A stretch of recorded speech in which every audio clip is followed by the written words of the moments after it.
All right, folks, welcome back. Joining me now, we have Lyda Loudon. Lyda Loudon is my colleague at Junior Factor Nation and host of Sarcasm Overdose, as well as the founder of Tea Party Youth and what hasn't she done yet? So anyway, Lyda, I want to thank you for joining us. How are you doing this afternoon? I'm doing very well, and I'm glad to be here. Thank you for having me on. Well, thank you for coming on. So, anyway, I've been listening to your show and basically watching what you've been doing for the past couple months, and I realized that you and I have a lot in common in terms of our goals. And in a way, you seem to be more involved. For instance, one thing that I think you and I can agree on is the pop culture in this country with Hollywood leans extremely to the left. I assume, would you agree with me on that? Yes, definitely. And so my first question is, as a conservative living in Hollywood, have you ever had to deal with what's it like being a conservative in California? I'm curious. Well, I actually live in San Diego, but will probably be relocating to LA in the next couple of months. And, before this, I lived in St. Louis, and that was, kind of half and half. And then Alabama, which was pretty conservative, pretty freedom oriented. And then, of course, I went to California. And of all the places in California, I would say San Diego is one of the more conservative or freedom-oriented, whatever you want to call it, places. And I love San Diego. Of course, it's crazy that I'm now trying to move to super, super liberal and basically socialist Los Angeles. But, that's the city I've loved since I was very young. So the laws here are a little, and it's a little bit shocking. We don't have a lot of freedom really, in comparison to the rest of the world we do, or a lot of the world we do. But the government really just regulates everything. Everything's so controlled. It's and it's not very effective. We have a decent economy that suffers though because there's so many limitations. Opening a business is an extreme challenge. Taxes are, for example, a person of my age pays 37% taxes, which is just unreal. And so that's the kind of stuff you have to deal with. But it is, weather-wise and everything else. If it were a freedom-oriented state, it would be the greatest place in the world. It just would. It would be if we had like laws more like Texas, for example. It would be the greatest place in the world because it is. The weather is beautiful. The people are beautiful. The mood is, mellow. It's a spectacular place, but living under so much restriction and regulation is definitely a pain. It's exhausting and scary. Yeah, if it wasn't for the taxes, my family and I, we were actually talking about moving to California a couple of years ago, but just after the number crunching and with all the liberals in the state, we just we couldn't do it. So it's certainly it's a great place to be in. I love California and I love Los Angeles, but it's just a crazy state. So anyway, one of the other things that I've heard you talk a lot about is pop culture in general and how conservatives need to get more involved. So can you explain a little bit more about that? Yeah. Pop culture right now, I would say or the culture war more specifically, is my main battle. Even before politics right now, I spent my entire middle school and high school career very focused on politics, doing a lot in politics. And now I'm realizing that my generation isn't even paying attention to politics because everyone is enamored with culture, and that's distracting them. And culture is what's destroying their minds and turning them away from the things that really matter. Because, look at the messages that are being sent through movies and film and music and magazines and, rap, for example. I mean, we're being taught all kinds of things. Like, one of most harmful messages I think we're receiving is the message that says our parents and anyone with age and anyone with, who's older than us and not, young and millennial and whatever is stupid and should be ignored. That's a message that our culture just repeatedly is sending out through movies and music and otherwise. And it's really destructive because we have a lot that we're going to need to learn from generations that came before us and that have more experience and wisdom than us. And we need to focus in on that and be, searching for that and pursuing that instead of ignoring the wisdom of age and history. History primarily is undervalued and a concept that I think is somewhat lost in our generation. It's not something that excites us anymore. It's not something we're focused on. It's something we're losing sight of and we're willing to learn lessons from. And there are a bunch of other examples like that are just messages that our culture is sending us that are harming our minds. And like the one really just blatant one that I cannot figure out for the life of me is why Che Guevara is Che Guevara is glamorized as an idol almost, or a symbol of respectability in our culture when he was a horribly destructive dictator who's responsible for numbers of deaths, which is horrific. Why are we idolizing him? Yeah, I can't figure that one out either. One of the reasons I actually wanted to bring you on is I think I'm starting to move more towards the direction that you're heading in. Primarily my area of expertise, and I think you've probably figured this out about me, but my main area of expertise is the mainstream media and how news cycles work. But along with that, I'm more starting to move into the pop culture zone too, and I can't figure out why like Che Guevara is being worshipped now, and like it's even become so bad. Like I'm starting to see even like Fidel Castro being idolized in some areas of pop culture. I mean, it's messed up, and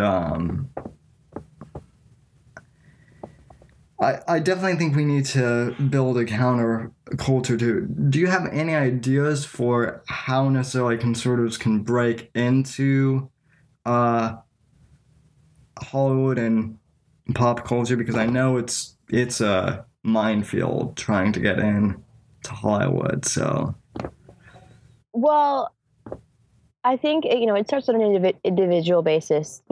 When you're doing cultural activities and engaging in the culture, engage in the right ones and be mindful. And I think really the way that it starts, the cultural turnaround starts, is that we have to instill two really valuable core concepts, and that is curiosity and open-mindedness. I think are going to be essential for any kind of cultural turnaround to take place.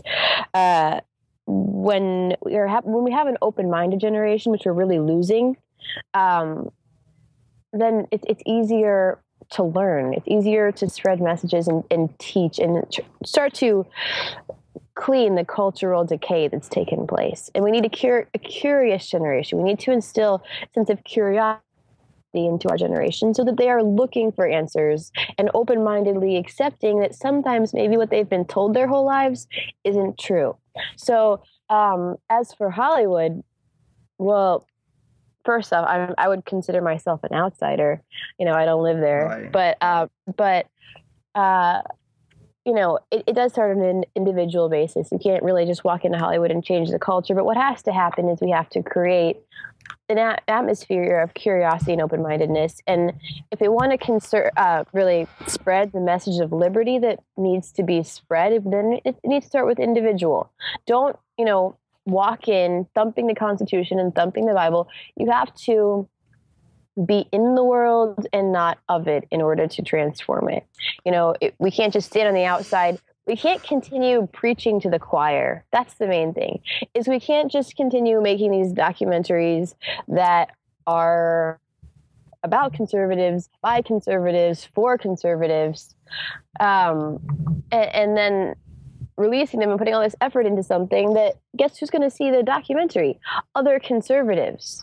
Right. People who are already on the side of conservatives, when we need to be talking to the people who aren't being reached, who are only seeing, the cultural messages that we're sending them that are bad. We have to start, you can't just make a conservative movie. You have to do the kind of thing that I would say, what's a good example of something that's a kind of a cultural dark horse or a Trojan horse? There are a number of movies that came out last year that I would say had good messages and didn't continue to promote the really bad messages. Amazing Grace is one that was done a few years ago that was about William Wilberforce. That wasn't right. It didn't just throw in your face, this is a movie that's Christian and about a conservative, freedom-oriented politician who did a freedom-oriented, legislation that passed and made that happen. It looked like just another great film with a great story, and people are going to see that. But liberals and these kids in our culture are not going to want to watch some, conservative film. So we have to stop labeling everything like that. And it has to, and you can't say conservative either. That's like a bad word in Hollywood. Right. You have to, I believe in freedom. Personally, I wouldn't even consider myself largely conservative anymore. I would call myself, an open objectivist. I'm a little bit libertarian. I'm a little bit conservative, but I don't, I have a couple stances that don't align with all conservative stances. And so, I think you have to kind of go about it way and stop, labels are one thing I think are going to essentially vanish their generation. People are going to, hopefully, I would like to see this happen personally. I would like to see people not putting labels on people like liberal, conservative, Democrat, Republican, libertarian, and instead, forming their political beliefs by going belief by belief. Like, what's your stance on this? What do you believe about this? And I think that's kind of the way you have to interact with people in Hollywood, or they're not going to listen to you if you walk in and say, "Hey, I'm a conservative. Let's talk about film." It's just right. It's not going to happen.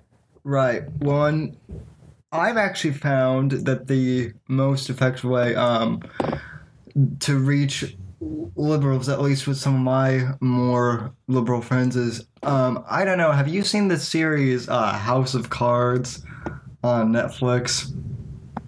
You know what? Everyone in the world pretty much has been just telling me, you have to watch this, you have to watch this, have you seen this, have you seen this, all the time. And I haven't actually, I've gotten probably about halfway through the first season. I have a long way to go.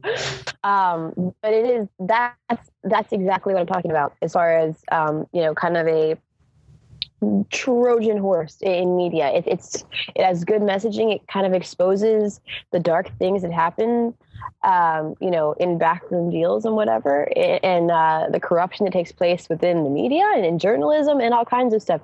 It exposes that without labeling itself as, an expose.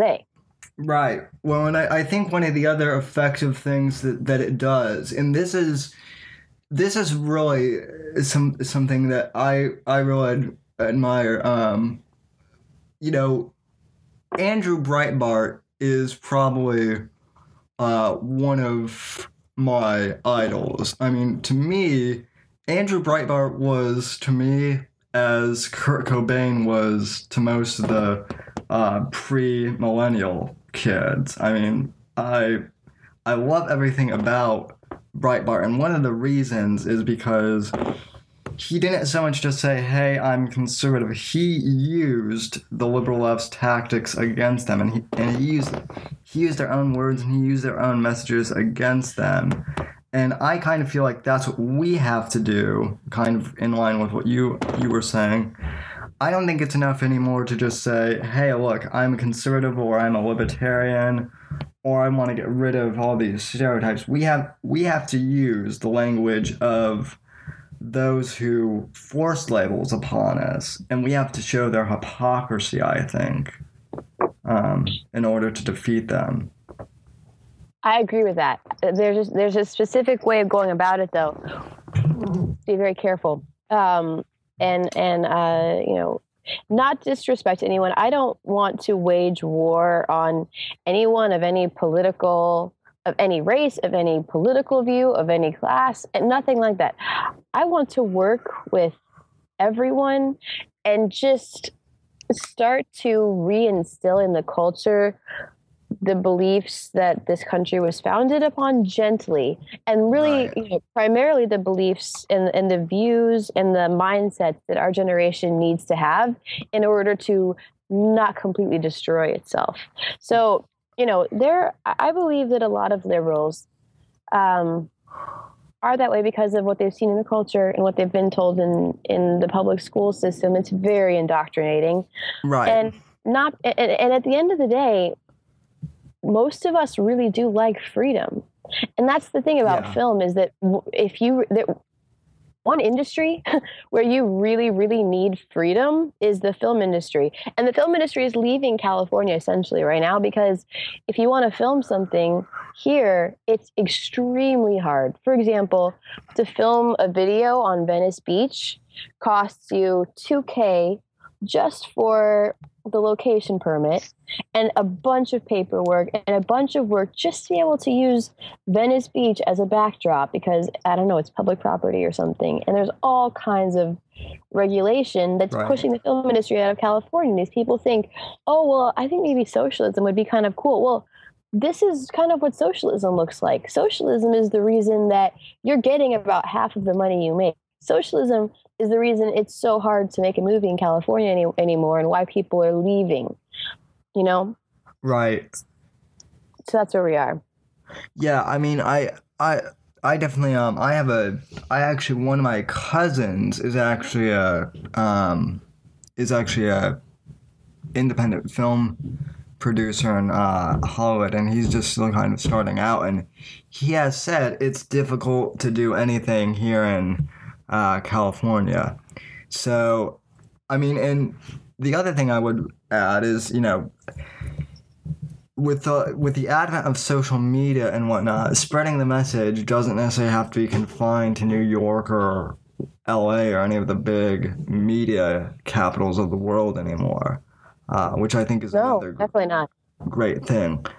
Now, another issue, this is kind of going off a little into a different area, that you've been talking about for the past few weeks, which I've absolutely been fascinated with, is your whole thesis on American health and how the government might be involved. So, I mean, there's so much that we could cover on this issue. So, where would you start, basically, is my question.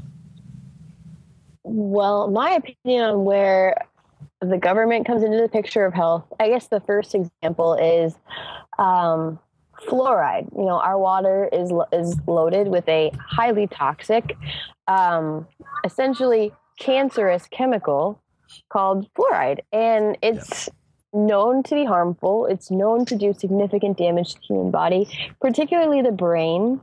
The original use of it was Nazi prison camps, because it makes you passive by calcifying your brain and just making you kind of chill and whatever. And it's like a mild, slow sedative, and it's a slow carcinogen as well. It's a known carcinogen. Right. It's a highly cancerous substance, and it's in the water you drink. It's in the water that comes out of your faucet and out of your shower. Well, to the skin as well. It's harmful to the teeth, and why are we drinking this stuff? Well, because as 50 or so years ago, legislation was passed that made it that way. It's not necessary. It's not helpful. It's not fixing anything. It's not healing anyone. So why are we drinking it? And then I don't know what your views are on Monsanto or whatever, but I think there's at least some degree of corruption there. They're trying to patent food, that's a little bit of an icy slope that I think is. I think that's evil. That they're doing that. I think you and I basically share the same views on what's going on with food in terms of how it's being processed and whatnot. And I mean, it's just, it's gotten to be really, really bad. Yeah, it has. And the other main thing that I got on my last show, I think you were listening because I noticed you said hi, but I am fully incapable of talking and typing at the same time. And then when the show ends, I click, end broadcast and it goes away. Anyways, but I got on the topic that I'm extremely passionate about. And that is, that I believe the cure for cancer is out there and we're suppressing it because cancer is a huge moneymaker. Cancer is a huge moneymaker. A lot of profiting on the backs of people who are dying. And I believe the cure is out there. I believe many people know the cure, but they won't be able to do anything about it because in order for anything to happen, you have to work through the government, be able to make it legal to be consumed. And in order for that to happen, there's a likely chance that the people who are profiting so much off cancer, that stream of money is going to stop coming in when we find a safer, more effective cure with less negative health repercussions, less risks, and more effectiveness. Then the people who are making money off it now they're going to stop because the cures we have now, all in all, they're somewhat effective, but not always. They're often too late. They're extremely expensive. They have extremely expensive. Then they have a large, horrifying list of side effects. And that's not what the American people need. When someone gets cancer, they're going to want whatever cures they can get, and they're going to pay for it. And the people who make them, these so-called cures, know that. So I've heard of numerous examples where people have actually, I've heard of, I don't think I've met any of the people, but I've heard of several people who have found cures.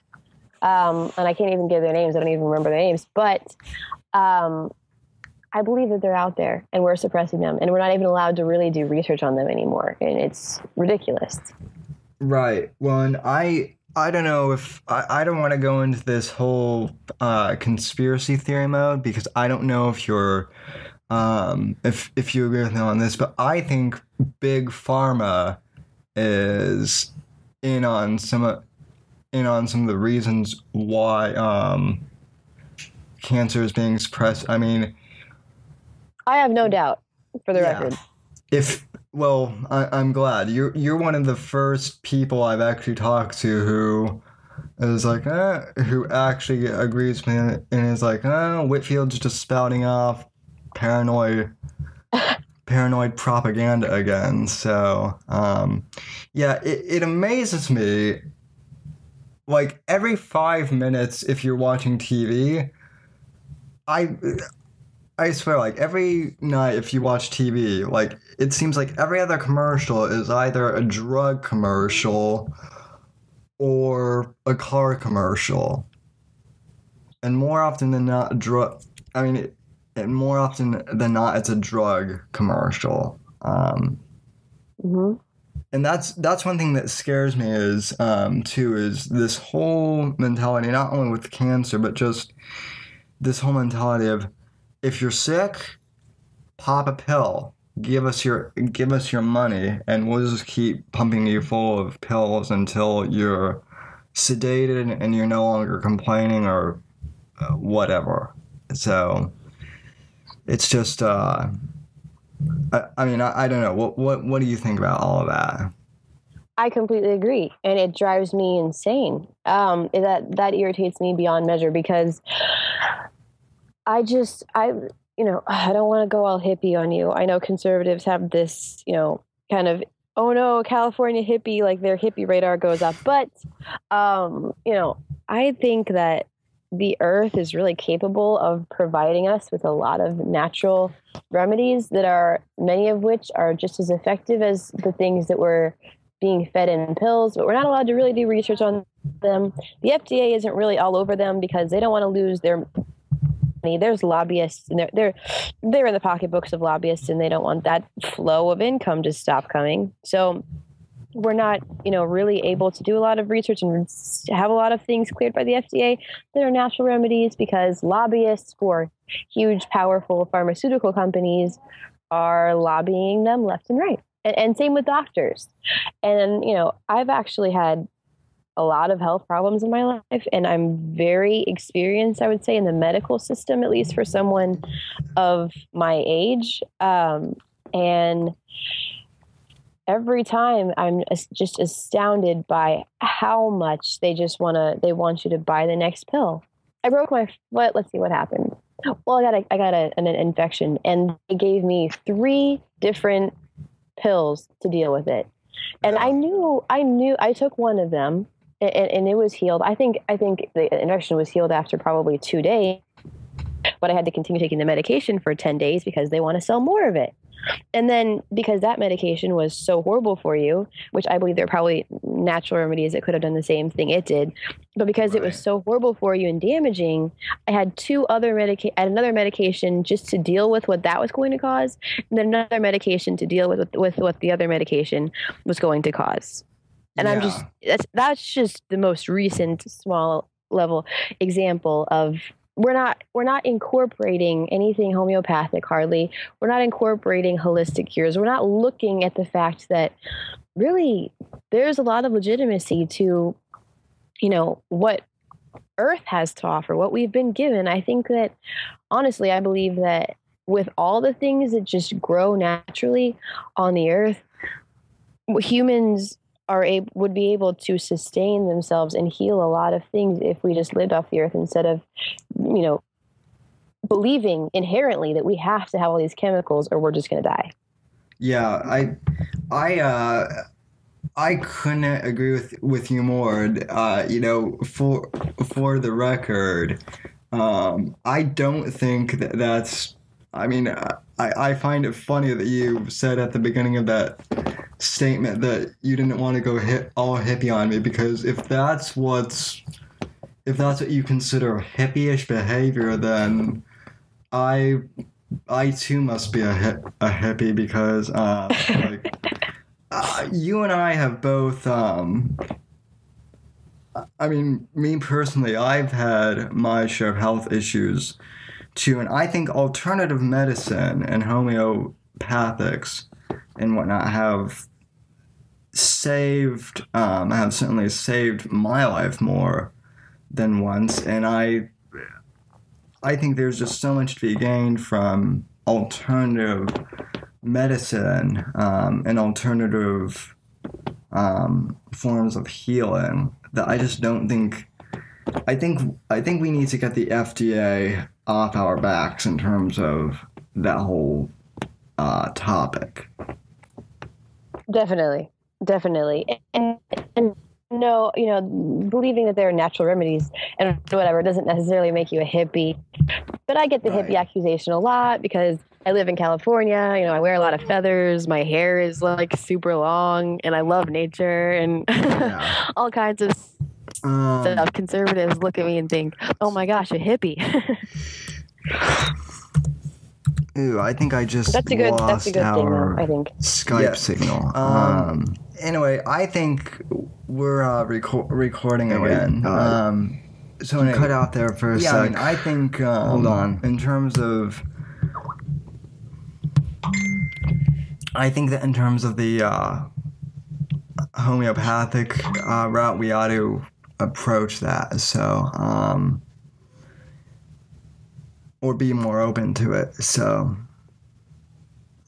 yeah, absolutely. I would like to see, and I really hope this happens within our generation, more doctors incorporating that, saying, instead of handing you another freaking prescription, I'm so sick of prescriptions, man. Instead of handing another prescription saying, get this extract, get this root, drink this, juice this weird vegetable. It's like, I'm willing to do that. And I know that that's going to have, some things may have negative ramifications on your body, but not so much as these antibiotics that deplete you of a lot of things that you need and really wreak havoc on your body. If you look at what antibiotics do, those are horrible for you. Oh, yeah. My mother actually is a great example of this. She was miscarrying. This was many years ago. She wanted to have another child, and she kept just, miscarriage after miscarriage. It was really sad. And, all the OBs and whatever would just say, try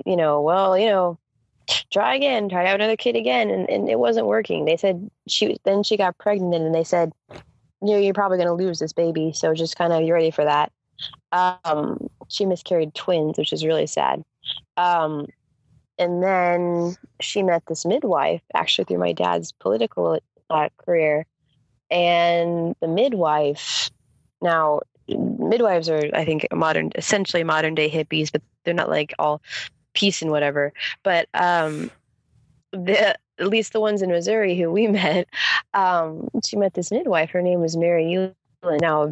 She now owns a birthing center in Missouri where home birth used to actually be a felony in Missouri for the mother and the midwife. It would be a felony to have a baby at home with a midwife in Missouri only. That was the only place, I believe, in the world where it was that way, until my dad, as a senator, passed legislation that made midwifery legal. So now in the state of Missouri, you can have a home birth legally. Just in the past few years. But anyways, the lady who headed that up is Mary, and my dad met her through in his Senate office when my mom was first pregnant with my little brother Bo. And Mary said, oh, well, she's having a hard time. She keeps miscarrying and she can't have a baby. Well, she needs to do this, this, this, and this. And she had her make this weird tea out of some weird bark and take these weird extracts and all kinds of just strange vitamin stuff. And my mom's thinking, please, really? And she remembers her OB saying, really, you're going to do this dumb, you're going to take all these weird natural remedies and you think that's going to make your baby be born? Well, after all that failure with the OBs, she'd never miscarried my little brother. And it can be, I believe, largely attributed to the weird stuff that this midwife, it was natural, these extracts and barks and homeopathic and holistic healing things that actually worked when modern medicine, your big modern medicine, repeatedly failed until we went back to nature and tried these natural remedies, and she didn't have a miscarriage, and I have a little brother today because of it. Yeah, wow, that story just made my day. And I mean, I think that your mom and really your entire family is just awesome from what I've seen on your Facebook timeline. So anyway. Thank you. They are. I'm very blessed. Well, you are. Anyway, Lyda, I want to thank you so very much for coming on the program. Where can we find you if any of my listeners want to get in contact with you? Yeah, I am at Lyda Loudon on Twitter, LYDALOUDON. Lyda Loudon on Facebook. My organization is at Tea Party Youth on Twitter and Tea Party Youth on Facebook. And those are the main places that I post stuff. I actually use Instagram most after all the social media, whatever. I like it best, and I'm at Lyda Loudon on Instagram. So yeah. I think In fact, I command all my listeners to go follow you on all those social media outlets. So, anyway, I think you're an absolute patriot, and I'm so thankful to call you my colleague. So, good thank luck, you very much. And we'll talk at you down the road. So. All right, awesome. Anytime. All right, we'll be right back, ladies and gentlemen, after these commercials. So.